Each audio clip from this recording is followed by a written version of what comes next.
Boa tarde. Agradeço de coração quem está me apoiando, quem está curtindo, compartilhando, se inscrevendo no meu canal.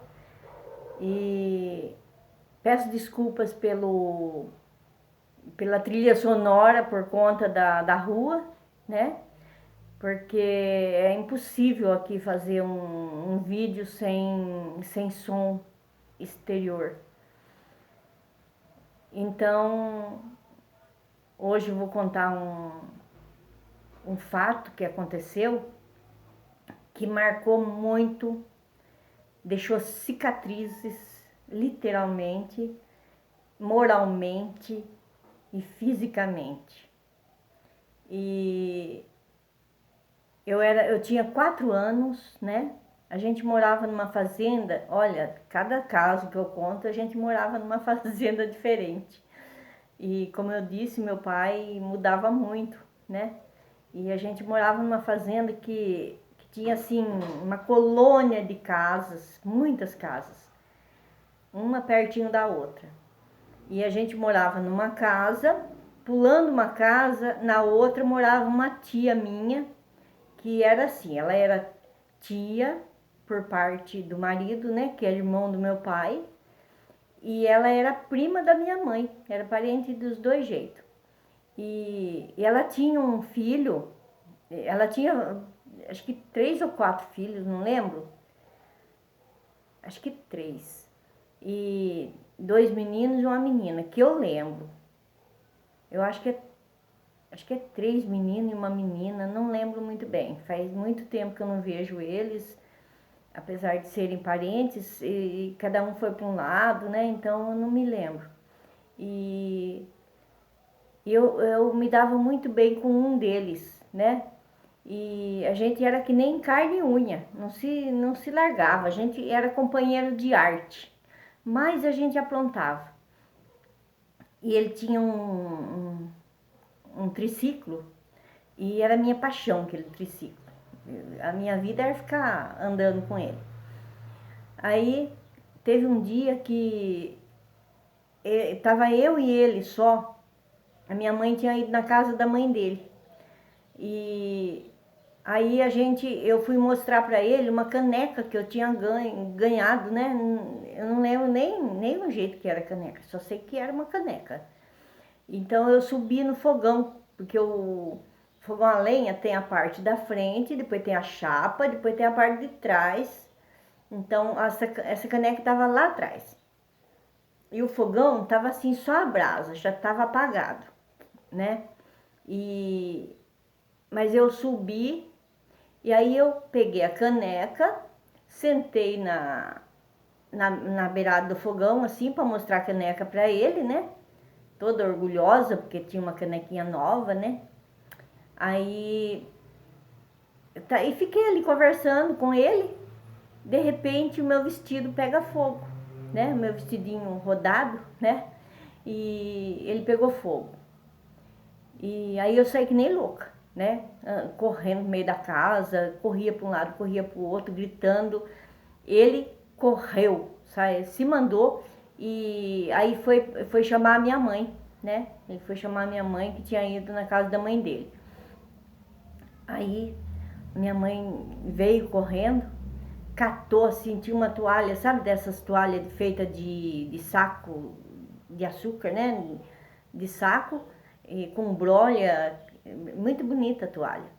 E catou a toalha que estava pendurada na parede e veio e abafou o fogo, mas já tinha feito o estrago, já tinha queimado toda a minha perna. Então a minha perna ficou queimada de baixo em cima, inteirinha. E aí o meu pai foi chamado, né? Ele estava na roça, foi chamado e ele veio e aí ele me levou na farmácia, né? Lá em Tejupá. E a fazenda onde a gente morava, acho que dava uns 5 quilômetros, porque até no sítio do meu avô era 4. E acho que dava mais 1 quilômetro ou mais até essa fazenda. E Aí eu lembro do meu pai me carregando, eu andava um pouquinho, não aguentava, ele carregava. Minha mãe enrolou um lençol assim na minha perna para poder não machucar, né? Mas eu ardia e queimava muito. Aí o meu pai carregava de um. Imagina carregar uma pessoa com a perna queimada, sem poder pegar direito, né? Porque doía muito. Então ele não tinha. Era desajeitado para carregar. E eu era pesado, eu tinha 4 anos já. Então e ele andava um pouquinho, parava, andava um pouquinho, parava, deixava, ponhava no chão, aí andava um pouco, colocava no chão de novo e assim foi. Até chegar em Tejupá. Chegou lá o farmacêutico, porque não tinha médico lá, tinha só farmacêutico. Ele passou uma pomada, né? Limpou, desinfetou tudo, né? Passou uma pomada na perna inteira e pôs bandagens, né?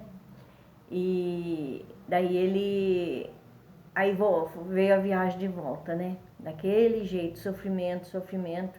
Só que daí doía menos porque a pomada, acho que é a analgésica, né? E foi até chegar na fazenda de novo.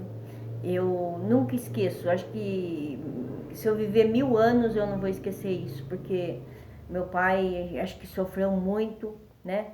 Para me levar na farmácia. E depois disso, depois que eu cheguei em casa, aí eu deitei, né? Fiquei lá com a perna enrolada lá. E aí fui paparicada, né? E depois disso, desse episódio, a minha irmã, né? Aquela minha irmã que quase morreu, ela não me chamava de Carola, porque meu apelido era Carola. Todos me chamavam de Carola, ela não. Ela me chamava de Cacaia.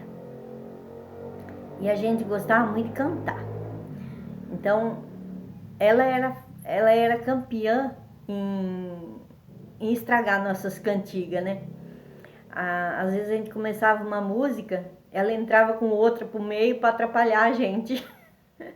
E tinha uma música do Tunique Tinoco que falava assim: bate, bate coração nesse peito magoado ou nesse peito machucado, uma coisa assim, né? Aí, em vez dela cantar assim, bate, bate coração nesse peito magoado, ela falava assim: bate, bate coração no machucado da cacaia. E era gosto para todo mundo se divertia com a música dela. Aí ficou na história, nunca mais ninguém esqueceu, né? E, e a cicatriz ficou, né? Eu demorei mais de mês para sarar aquelas bolhas horrorosas que ficou na perna, né? Teve uma ferida que ficou muito tempo assim, né? Até sarar. Ficou machucado mesmo, né? Na cacaia. E daí, e, mas o que mais marcou nem foi a dor, nem foi nada, foi o sacrifício do meu pai. Nunca vou esquecer. Ele pode ter sido um pai assim rigoroso, batia na gente, era assim muito severo, muito, né? Mas isso eu nunca vou esquecer que ele fazia pra gente. E quando a gente morava longe, de vez em quando a gente ia visitar a nona, né? Então, pelo menos uma vez por mês a gente ia. E sabe o que ele fazia? Ele carregava um pouquinho cada uma. Nós era 4 meninas e ele catava cada uma no colo. Aquela que reclamava de cansada, ele pegava no colo, carregava um pouco, soltava aquela, pegava a outra. E então ele sempre foi assim. E quando a gente morou também em Taquaras, ia para Tejupá a pé, tinha já os meninos, né? Os 4 meninos, tinha o Cristiano, que é o caçulinha, né? E ele ia carregando também. Ele carregava um pouquinho em cada, né? A minha filha, ele carregava, a gente juntava uma caravana e ia embora, ia a pé. Era longe, hein? E Então, meu pai sempre teve essa de não deixar a gente sofrer pelo caminho. Ele carregava, ele não, parece que não tinha canseira, né? Então, isso ficou na minha memória, né? Então, ficou literalmente marcado na cicatriz e no, na memória. E era isso que eu queria contar hoje. Então agradeço imensamente todos que estão curtindo, compartilhando, se inscrevendo no meu canal, tá? E eu agradeço muito e eu quero pedir que continue me assistindo, que eu vou amanhã gravar mais, ou se eu não gravar amanhã, posso gravar depois, tá bom? Então, Deus quiser, até amanhã.